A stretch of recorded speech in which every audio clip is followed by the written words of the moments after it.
এই ছোট্ট একটা স্টোরি আপনাকে উৎসাহিত করবে। মুসা আলাইহিস সালাতু ওয়াস সালামের যুগে একজন কসাই ছিল। তো কসাই সাধারণ মানুষ, এটা খুবই স্বাভাবিক। কসাই তো অত বড় স্পেশাল কিছুই হয় না, নর্মাল মানুষ। তো মুসা আলাইহিস সালাতু ওয়াস সালাম আল্লাহকে বলছে, আল্লাহ আমি আমার জান্নাতের সাথীকে, রফিককে দেখতে চাই দুনিয়াতে।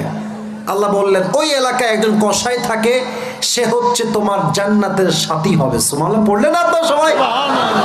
এই কথা শুনে মুসা বলছে, কি একজন সামান্য কসাই আমি নবীর সাথী হবে জান্নাতে, কেমনে সম্ভব?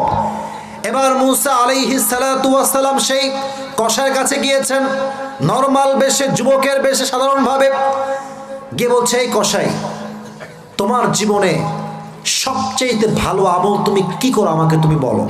বলছে, আমি তো কোনো আমলই বুঝি না ভাই, আমি কি আমল করবো, আমার কোনো আমল নাই। না না, একটা আমল তো অবশ্যই আছে, বলো বলো। তো বলছে, আমার একটা আমল ভালো হইতে পারে, আমি যখন কসাইগিরি করতে আমার বাজারে আসি, আসার আগে মাকে আমি উঠাই, গোসল করাই, নিজেই তেল মালিশ করি, নিজের হাতে মাকে লোকমা দিয়ে খাওয়াই দেই, এবং খাওয়াই দিয়ে আমি আমার বাজারে প্রবেশ করি। তো বলছে, তোমার মা কি করে? বলে, আমার মা সবসময় একটা দোয়া করে যে, আল্লাহ তুমি আমার এই কসাই সন্তানকে জান্নাতে মুসার সাথী বানিয়ে দিও। এই দোয়াটা মা করে। ভাই, মা তো একটু আবেগী মানুষ, এটা আমি মজা করেই নেই, এটা কোনো দোয়া না, এটা কোনো কবুলই হবে না। তখন মুসা আলাইহিস সালাতু ওয়াস সালাম পরিচয় দিয়ে বলেন, আমি হচ্ছি মুসা, এই যুগের নবী।